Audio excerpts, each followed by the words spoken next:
नमस्कार दोस्तों, वेलकम।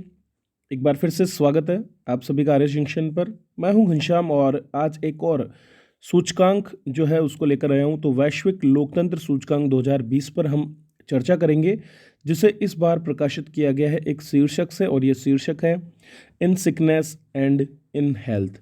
तो ये एक प्रश्नवाचक जो है रिपोर्ट दी गई है कि किस प्रकार से कोविड-19 के दौरान जो है विश्व भर में लोकतंत्र की स्थिति रही है। दोस्तों, ये जो कक्षा है इसकी पीडीएफ अगर आप प्राप्त करना चाहते हैं तो उसके लिए आप हमारी एप्लीकेशन आरएस जंक्शन पर जाकर रैंकिंग एंड रिपोर्ट्स का फ्री कोर्स जो है उसे ज्वाइन कर सकते हैं। वहाँ पर वीडियोस के साथ साथ पीडीएफ भी आपको मिलेंगे। तो अभी जाएं, आरएस जंक्शन एप्लीकेशन डाउनलोड करें और वहाँ से ये कोर्स ज्वाइन कर लें। जितनी भी रिपोर्ट्स एंड इंडिसेस हैं उन सभी को मैं इसमें एक जगह पर कर रहा हूँ, ताकि आप सभी को एक साथ जो है प्राप्त कर सकें। चलिए आगे बढ़ते हैं और बात करते हैं आज के इस महत्वपूर्ण मुद्दे पर। तो EIU अर्थात इकोनॉमिक इंटेलिजेंस यूनिट जो है उसके द्वारा ये लोकतंत्र सूचकांक निर्मित किया जाता है, और इसमें 165 स्वतंत्र राज्यों इंडिपेंडेंट स्टेट्स जो हैं और 2 रीजन्स, उनके लिए विश्व लोकतंत्र की स्थिति का एक समग्र खाका प्रदान किया जाता है। ये जो लोकतंत्र सूचकांक है इसको कुछ विभिन्न श्रेणियों पर आधारित बनाया जाता है। ये जो श्रेणियां हैं इनमें पहला चुनावी प्रक्रिया और बहुलवाद है, दूसरा नागरिकों की स्वतंत्रता है, तीसरा सरकार की कामकाज का स्तर है, चौथा अलग अलग वर्गों की राजनीतिक भागीदारी है, और पांचवा राजनीतिक संस्कृति है। अर्थात इन पांचों मुद्दों पर मिलकर के और कुल 60 संकेतकों के आधार पर 0 से लेकर के 10 का जो आपका जो पैमाना है उस पर अंक दिए जाते हैं, और इसमें प्राप्त अंकों के आधार पर ही फिर 4 प्रकार के शासन में इन्हें वर्गीकृत किया जाता है।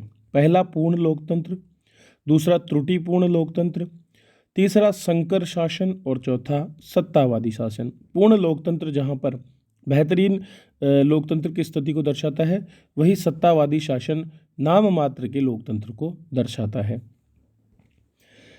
इस बार की रिपोर्ट जनवरी 2021 में जारी की गई है, लेकिन ये रिपोर्ट वर्ष 2020 के लिए है।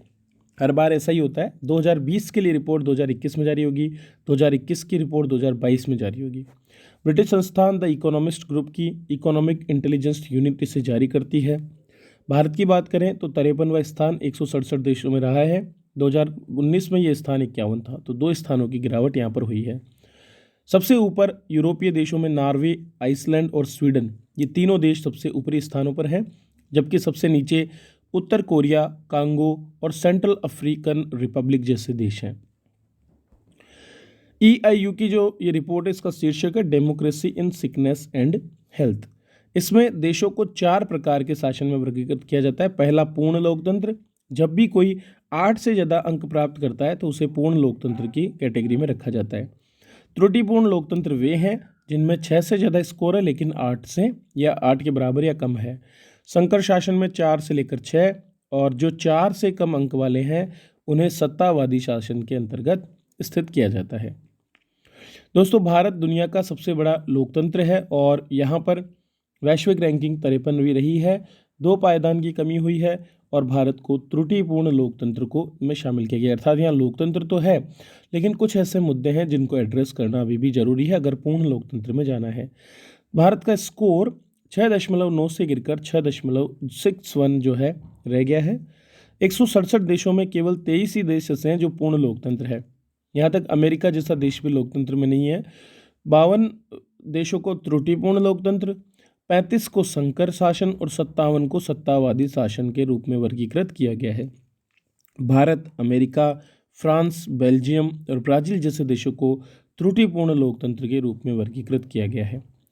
द इकोनॉमिस्ट इंटेलिजेंस यूनिट ने कहा है कि इस बार भारत में प्राधिकारियों के लोकतांत्रिक मूल्यों से पीछे हटने और नागरिकों की स्वतंत्रता पर कार्रवाई के कारण रैंकिंग गिरी है।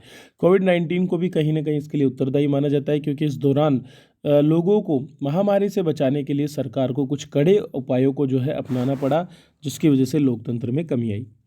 हालांकि भारत इस सूची में अपने जितने भी अधिकतर पड़ोसी देश हैं उनसे ऊपर है। श्रीलंका त्रुटिपूर्ण लोकतंत्र की श्रेणी में है, जबकि बांग्लादेश, भूटान और पाकिस्तान मिश्रित शासन में है। वहीं अफगानिस्तान 139वें स्थान पर है और उसे सत्तावादी शासन माना गया है। श्रीलंका की रैंकिंग 68वीं, बांग्लादेश 76, भूटान 84 और पाकिस्तान 105वें स्थान पर रहा है। तो याद करने योग्य चीज़ें, हमारी रैंकिंग 53 आउट ऑफ 167। कौन जारी करता है? The economist intelligence unit. ठीक है। इसके बाद में भारत को किस शासन में रखा गया है? तो सीधा सीधा हमारे यहाँ पर जो है त्रुटिपूर्ण लोकतंत्र है। हमारे पड़ोसी जितने भी देश हैं वे त्रुटिपूर्ण लोकतंत्र या मिश्रित शासन या फिर सत्तावादी शासन के अंतर्गत सम्मिलित है।